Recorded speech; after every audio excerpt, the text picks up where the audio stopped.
Hello everyone. आज के इस वीडियो लेक्चर में हम लोग कवर करने वाले हैं सेकेंडरी ग्रोथ। तो ये हमारा एनाटॉमी का लास्ट पार्ट होगा। अभी तक हम लोगों ने एनाटॉमी के कई सारे वीडियो लेक्चर कवर कर लिए हैं।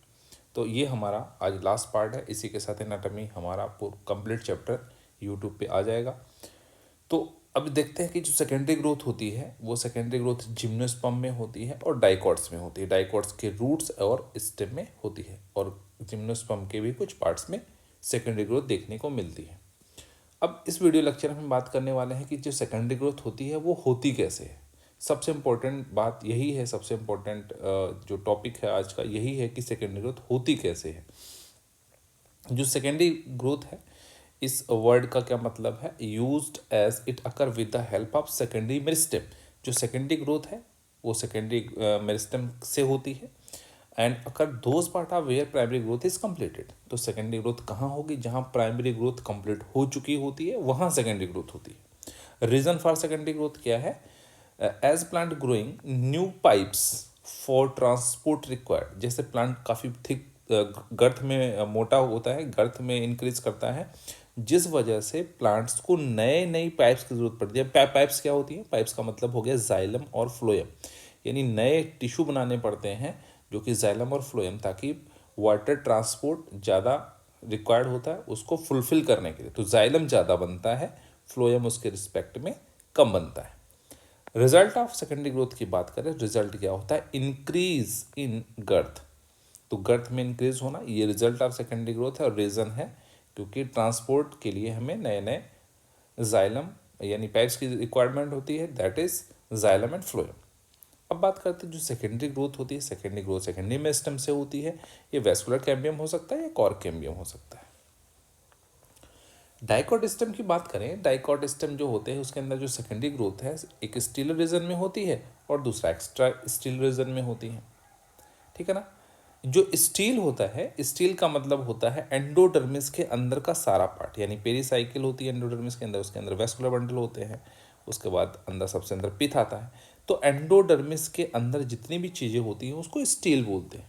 ठीक है ना। अब यहाँ पे देखते हैं कि इन इन vascular bundle region stelar region हो गया, एक्स्ट्रा स्टीलर रीजन हो गया इन द कॉर्टेक्स रीजन। तो कॉर्टेक्स जो रीजन होता है उसके अंदर कॉर्क कैम्बियम बनता है और जो वेस्कुलर बंडल रीजन होता है यानी स्टीलर रीजन होता है उसके अंदर वेस्कुलर कैम्बियम डेवलप होता है। और ये दोनों ही इंपॉर्टेंट होते हैं फॉर द सेकेंडरी ग्रोथ। अब अगर बात करें कि पहले कौन सा होगा, तो पहले वेस्कुलर कैम्बियम फॉर्म होता है ताकि अंदर से सेकेंडरी ग्रोथ पहले होना शुरू होती है और फिर कॉर्क कैम्बियम की जरूरत पड़ती है, फिर बाद में ऑन डिमांड वो भी बनता है। यहाँ पे आप देखें secondary growth in vascular bundle region. Vascular bundle region के अंदर सेकेंडरी ग्रोथ की बात करते हैं। अब देखें ये हमारे पास मान लेते हैं ये एंडोडर्मिस है।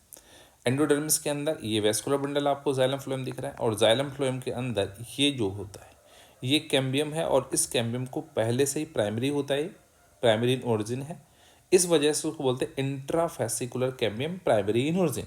तो नाम होता है इंट्राफेसिकुलर कैम्बियम और ये प्राइमरी ओरिजिन का होता है। क्योंकि ये लेटरल लेटरल यानी इसकी अगर पोजीशन की बात करें तो पोजीशन लेटरल होती है, इस वजह से इनको इंट्राफेसिकुलर कैम्बियम को हम लेटरल पोजीशन भी की वजह से हम इसको बोल सकते हैं कि ये लेटरल मेरिस्टेम है। यहाँ पे आप देखें यहाँ पे मेडुलरी रेज भी होती हैं जो कि पिथ से राइज होती हैं, पिथ रेज भी इनको बोलते हैं। ये जो पिथ रेज होती हैं इनकी वजह से यहाँ पे ये जो कैम्बियम था, ये कैम्बियम की यहाँ की कुछ और सेल्स डिवाइड होती हैं, तो ये प्राइमरी जो यहाँ पे मेडुलरी रेज हैं ये भी डिवाइड करती हैं और यहाँ पे इस जो कैम्बियम है इस कैम्बियम की लेयर को यानी रिंग को कंप्लीट करने का काम करती हैं। मतलब ये धीरे धीरे ऐसे कंप्लीट हो जाती है और एक टाइम आता है ये पूरी की पूरी कंप्लीट ऐसे बन जाती है। तो प्राइमरी जो मेडुलरी रेज होती हैं इनके अंदर डी डिफ्रेंशिएशन की फिनोमिना होती है, जिस वजह से सेकेंडरी मेरिस्टेम डेवलप होता है, इसको इंटरफेसिकुलर कैम्बियम बोलते हैं। तो यहाँ पे हम ये बात कर सकते हैं कि इसको ये वाला ये क्या है इंटरफेसिकुलर और ये क्या है इंट्राफेसिकुलर। जो इंट्राफेसिकुलर होते हैं वो जाइलम फ्लोएम के बीच में पाया जाता है, जो इंटरफेसिकुलर कैम्बियम होता है वो पिथ रेज या मेडुलरी रेज से डेवलप्स होती हैं और ये कंप्लीट रिंग बना देती हैं। ठीक है ना। तो ये याद रखेंगे कि डिफरेंशिएशन से सेकेंडरी मेरिस्टेम बनता है, जिसको इंट्राफेसिकुलर कैम्बियम बोलते हैं।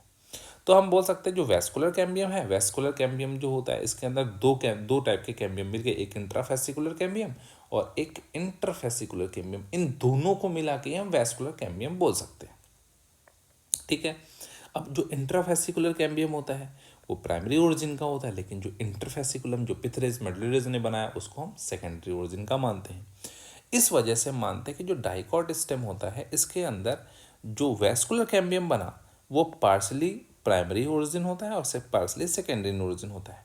तो हमें भी बोल सकते हैं नॉट 100% सेकेंडरी, वो 100% सेकेंडरी नहीं होता है। अब बात करते हैं कि मान लेते हैं यहाँ पे हमारे पास एक वैस्कुलर कैम्बियम की एक रिंग डेवलप हो गई और ये कैसी मेरिस्टेम है, सेल डिवाइड करे। अब ये बाहर की तरफ भी इसकी सेल्स डिवाइड करेंगे, अंदर की तरफ भी इसकी सेल्स डिवाइड करेंगे। अगर बाहर की तरफ न्यू सेल्स बनेंगी तो वो कुछ और टिश्यू बनाएंगी, अंदर की तरफ भी सेल्स डिवाइड करेंगे, ये भी कुछ ना कुछ टिश्यू बनाएंगी। तो सबसे पहले देख लेते हैं जो वैस्कुलर कैम्बियम है drive from the medullary rays. कहाँ से बना? मेडुलरी रेज सिंगल लेयर्ड होती है, हाफ प्राइमरी हाफ सेकेंडरी होता है। ठीक है ना। अब जो न्यू सेल्स होती हैं वो अंदर की तरफ सेंटर की तरफ ज़्यादा बनती है। ये देखो अंदर की तरफ ये सेल्स ज़्यादा बनेंगी और बाहर की तरफ कम बनेगी। अब आप देख रहे होंगे जब हम लोगों ने बनाया तो ऐसे हमने वैस्कुलर बंडल बनाया था। इसका मतलब क्या हुआ, अंदर की तरफ जाइलम बनाएगी और बाहर की तरफ फ्लोएम डेवलप होगा। कहने का मतलब ये है जो सेंटर की तरफ जो सेल्स ज़्यादा बन रही हैं तो जाइलम ज़्यादा बनाएंगी, बाहर की तरफ जो सेल्स होती हैं वो फ्लोएम बनाती है। लेकिन रिस्पेक्टिव की बात करें तो अंदर ज़्यादा सेल्स डिवीज़न ज़्यादा होता है, बाहर की तरफ कम डिवाइड करती हैं, जिस वजह से हम बोल सकते हैं सेंटर की तरफ बनने वाली सेल्स का नंबर ज़्यादा होगा। तो new cells towards center is greater than new cells towards periphery. अब जो सेंटर्स की तरफ बन रही हैं सेल्स उनके अंदर रीडिफ्रेंशिएशन होता है तो सेकेंडरी परमानेंट टिश्यू यानी सेकेंडरी जाइलम बनता है।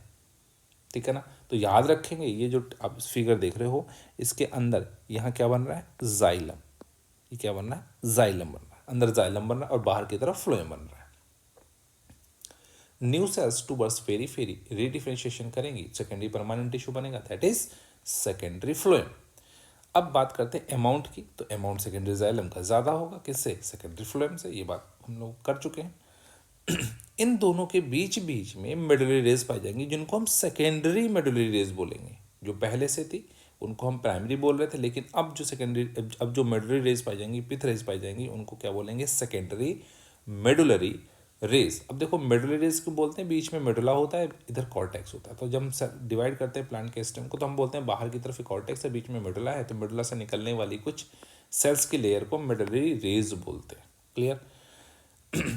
प्राइमरी जाइलम, अब अंदर की तरफ क्या होगा, सेल जब डिवाइड करेंगी तो अंदर जाइलम ज़्यादा बढ़ेगा। अब अंदर तो एक जो स्पेस है वो लिमिटेड है, जिस वजह से क्रश होना शुरू हो जाएगा, लेकिन बट स्टिल रिमेन्स, वहाँ रहेगा, क्रश तो होता रहेगा। प्राइमरी फ्लोएम भी क्रश होगा बाहर की तरफ, क्योंकि सेल्स बाहर की तरफ भी डिवाइड कर रहे हैं, but this also creates pressure on epidermis, जिस वजह से एपिडर्मिस पे एक प्रेशर क्रिएट हो जाएगा। क्या प्रेशर क्रिएट हो जाएगा, क्योंकि सेल्स अंदर से क्या हो रही है, डिवाइड हो रही हैं, जिस वजह से एपिडर्मिस से प्रेशर डेवलप हो जाएगा कि एपिडर्मिस ब्रेक हो जाएगी अगर ऐसे ही सारी चीज़ें चलती रहें। अब होता क्या है कि एपिडर्मिस क्रश होगी, उसको बचाने के लिए सेकेंडरी ग्रोथ कॉर्टेक्स रीजन में भी चाहिए, क्योंकि हम एक एक्स्ट्रा प्रोटेक्टिव लेयर बना देंगे जिससे हम प्लांट्स को के टिश्यू को जो डैमेज हो रहे हैं बाहर की तरफ उसको ब्रेक होने से रोक सकते हैं। क्या करेंगे, due to increasing pressure on epidermis 2 layers of cortex dedifferentiate and form secondary meristem. होता क्या है, कॉर्टेक्स की जो 2 लेयर होती हैं, 2 layer of cortex D differentiate करती हैं और सेकेंडरी मेरिस्टेम बनाते हैं, जिसको हम क्या बोलते हैं, कॉर्क कैम्बियम। यानी कॉर्क कैम्बियम बनाना शुरू करते हैं। जो कॉर्क कैम्बियम होता है वो drive from the cortex, few layer thick होता है, कंप्लीटली सेकेंडरी इन ओरिजिन होता है। तो आप यहाँ पे देखो, यहाँ पे क्या हो, कॉर्टेक्स रीजन में यहाँ पे एक सेल की रिंग बन गई, उसको हमने बोला कॉर्क कैम्बियम। और कॉर्क कैम्बियम का दूसरा नाम होता है फैलोजन। जेन का मतलब होता है जनरेट करना, जेन, तो ये जनरेट करेगी, बाहर की तरफ भी सेल्स यहाँ पे कट होंगी, जनरेट करेगी, डिवाइड करेगी, और अंदर की तरफ भी सेल क्या होंगी, डिवाइड होंगी। न्यू सेल्स टूवर्ड्स पेरीफेरी, जो बाहर की तरफ जो नई सेल बन रही हैं वो रीडिफ्रेंशिएशन करती हैं और कॉर्क बनाती हैं, और कॉर्क का दूसरा नाम फेलम होता है। जबकि इनर साइड की जो न्यू सेल्स होती है सेंटर की साइड, वो भी रीडिफ्रेंशिएट करती हैं, वो क्या बनाती हैं, सेकेंडरी कॉर्टेक्स, जिसको हम फेलोडर्म बोलते हैं। ठीक है ना। तो आप ये देखो यहाँ क्या बनेगा, यहाँ कॉर्क बनेगा, फेलम बोलेंगे, अंदर की तरफ क्या बनेगा, कॉर्टेक्स, लेकिन इस कॉर्टेक्स को नाम दे रहे हैं क्या, सेकेंडरी कॉर्टेक्स यानी फेलोडर्म, और ये क्या है, फेलोजन। ठीक है ना। जो कॉर्क होता है उसकी सेल्स डेड होती है क्योंकि उसके अंदर प्रोटोप्लास्ट नहीं पाया जाता, सुबेरिन डिपोजिट हो जाता है, जिस वजह से डेड हो जाती है, और डेड हो गई तो कैसे हो जाएंगी, impermeable to water, water loss के लिए क्या हो जाती हैं, इम्परमिएबल हो जाती हैं।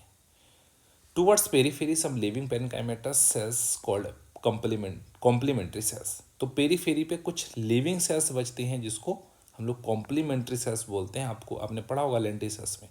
देखो एपिडर्मिस रप्चर होगी, रप्चर होने की वजह से अब एपिडर्मिस जहाँ जहाँ रप्चर होगी वहाँ वहाँ ओपन होना शुरू हो जाएगी। तो जहाँ जहाँ ओपन होती है, एपिडर्मिस रप्चर होती है, वहाँ लेंस शेप्ड ओपनिंग बनती है, आपने पढ़ा होगा। वहाँ क्या बनते हैं, लेंटी सेल्स बनते हैं। इस लेंटी सेल्स के अंदर हम कॉम्प्लीमेंट्री सेल्स पाई जाती हैं। अगर ये मान लो एपिडर्मिस है तो यहाँ मान लो ओपन हुई, तो यहाँ पे कुछ सेल्स पाई जाती हैं जो कि लिविंग होती हैं, इनको हम लोग बोलते हैं कॉम्प्लीमेंट्री सेल, इनको कॉम्प्लीमेंट्री सेल्स बोलते हैं। और ये जो कॉम्प्लीमेंट्री सेल्स होती हैं ये लिविंग होती हैं, और जो लेंटी सेल्स होते हैं इनका फंक्शन क्या होता है, गैसेस एक्सचेंज, मेनली इनका काम यही होता है, गैसेस का एक्सचेंज करते हैं, जैसे स्टोमेटा करते हैं। तो उडी स्टेम में भी गैसेस एक्सचेंज होता है, कहाँ, लेंटी सेल्स में। अब यहाँ देखेंगे न्यू प्रोटेक्टिव कवरिंग बनना शुरू हो गई, न्यू प्रोटेक्टिव कवरिंग बन जाती है यहाँ पे, उसको पेरिडर्म बोलते हैं। ठीक है ना। अब पेरिडर्म होता क्या है, पेरिडर्म में क्या क्या होता है, सेकेंडरी कॉर्टेक्स, कॉर्क कैम्बियम और कॉर्क, यानी फेलोडर्म, फेलोजन और फेलम, इन तीनों को मिला के हम बोलते हैं पेरिडर्म। पेरिडर्म ये कहाँ से, ये देखो आप इनसाइड टू आउटसाइड की बात कर रहे हैं कि सेकेंडरी कॉर्ड से लेके कॉर्क तक क्या बन रहा है, पेरिडर्म, इसको पेरिडर्म बोलते हैं। अब एक और टेक्निकल वर्ड है बार्क। जो बार्क है इसको क्या बोलते हैं, every tissue outside the vascular cambium, vascular cambium के बाहर पाए जाने वाला सारा टिश्यू, यानी पेरिडर्म तो पाया ही जाता है, पेरिडर्म के साथ साथ सेकेंडरी फ्लोएम, प्राइमरी फ्लोएम की बात नहीं कर रहा, सेकेंडरी फ्लोएम। तो बार्क क्या है, सेकेंडरी फ्लोएम प्लस पेरिडर्म, उसको क्या बोलेंगे हम, बार्क बोलेंगे।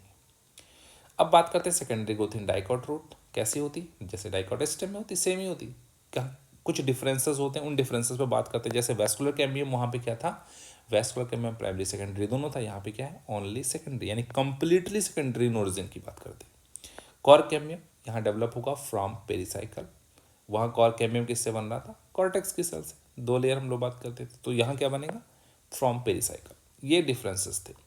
अब बात करते हैं एनुअल रिंग। एनुअल रिंग क्या होती है, एनुअल रिंग को काउंट करके हम किसी भी प्लांट की एज को बता सकते हैं। For the prediction of age of plant found in plants of temperate region, तो ये सिर्फ उन रीजन में पाया जाता है जहां पे टेम्परेचर वेरिएशंस होते हैं।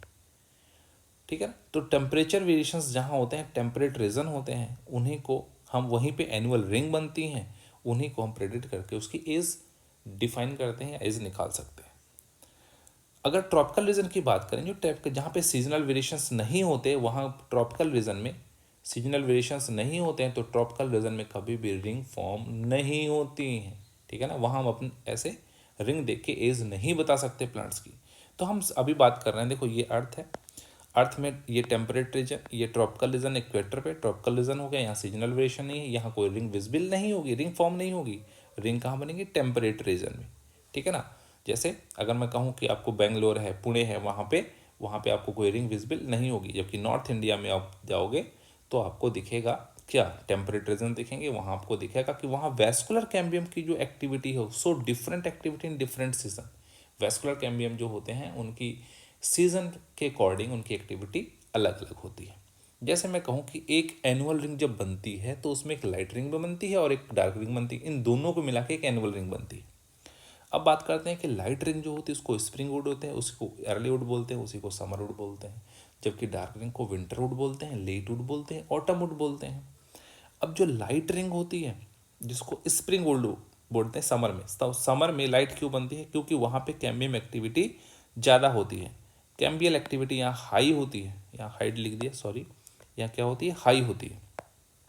तो कैम्बियम एक्टिविटी यहाँ कैसी होती है? हाई होती है। जबकि विंटर सीजन में कैम्बियम एक्टिविटी क्या होती है? लो होती है। तो लो होगी तो क्या होगी? यहाँ पे डेंसिटी जो होगी वह हाई होगी, डेंसिटी हाई होगी, यहाँ भी हाइट हो गया सॉरी। तो ये क्या है? यहाँ पे डेंसिटी हाई होगी, लेकिन लेकिन लेकिन ल्यूमेन कैसे होंगे? नैरो होंगे। यहाँ पे डेंसिटी कैसी होगी? लो होगी, बट ल्यूमेन कैसे होंगे? वाइड। आप सोचो, अगर वाइड ल्यूमेन वाली चीज़ें हैं, उतना ही एरिया है, स्पेस उतना ही, वाइड ल्यूमेन वाली चीज़ें उसमें रखने, तो उसकी डेंसिटी कैसे हो जाएगी? लो हो जाएगी। और उसमें पतली पतली अगर हम वेसल्स बना दें तो क्या होगा? उसकी डेंसिटी हाई हो जाएगी। ल्यूमेन का क्या करना पड़ेगा? नैरो करना पड़ेगा, जिस वजह से ये आपको लाइट दिखेगी और ये डार्क दिखेगी। देखा, अगर मैं ऐसे ऐसे बिल्कुल पास पास पास पास चीज़ें बनाता हूँ तो ये डार्क हो जाती हैं, और दूर दूर बनाता हूँ तो ये लाइट हो जाती है। तो ये कैसे दिखेंगे? लाइट दिखेंगी और ये डार्क। तो ये दोनों कंप्लीट मिला के कैसे बनेगी? एनुअल रिंग बन जाएगी, जिसको हम एक एनुअल रिंग काउंट कर लेंगे, और एक एनुअल रिंग हो जाएगी हमारा 1 साल के लिए। अब यहाँ पे देखेंगे हार्टवुड क्या होता है, उसको ड्यूरामेन बोलते हैं। सैपवुड क्या होता है? उसको अल्बर्नम बोलते हैं, एल्बर्नम। जो हार्टवुड होती है वो सेकेंडरी जाइलम प्रेजेंट होता है टुवर्ड सेंटर। तो जो हार्टवुड होती है सेकेंडरी जाइलम से ही, मेनली सेकेंडरी जाइलम की बात करते हैं। जब वुड फॉर्म होती है तो उसमें सेकेंडरी जाइलम की बात करते हैं। तो सेकेंडरी जाइलम कहाँ प्रेजेंट होता है? Toward centre. जबकि सैपवुड जो होता है वो सेकेंडरी जाइलम कहाँ प्रेजेंट होता है? Towards periphery. जो हार्टवुड होती है वो नॉन फंक्शनल होती है, वहाँ कोई कंडक्शन नहीं होता, वो वाटर का कंडक्शन नहीं करती, वो डेड हो जाती है धीरे धीरे, और उसमें क्योंकि डिपोजिशन बहुत सारे हो जाते हैं। जबकि सैपवुड में मेनली फंक्शनल वही होती है, उसी का काम होता है कंडक्शन करना।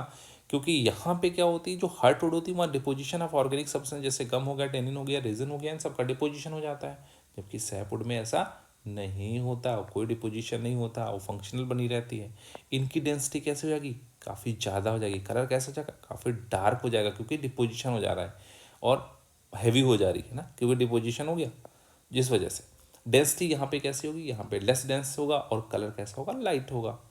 ठीक है ना। तो इस तरह से हम लोग पूरा चैप्टर ये वाला कंप्लीट कर चुके हैं। आप पूरे सारे पार्ट्स, लगभग सारे जितने पार्ट्स हमने बनाए हैं इस टॉपिक के बारे में, सारे अवेलेबल हैं यूट्यूब पे। तो आप पार्ट 1 पार्ट 2 करके भी यहाँ पे चेकआउट कर सकते हैं। और थैंक यू फॉर वाचिंग, और वीडियो को ऐसे ही सपोर्ट करते रहिए, लाइक करते रहिए वीडियो, और चैनल को सब्सक्राइब करते रहिए। Again thank you for watching.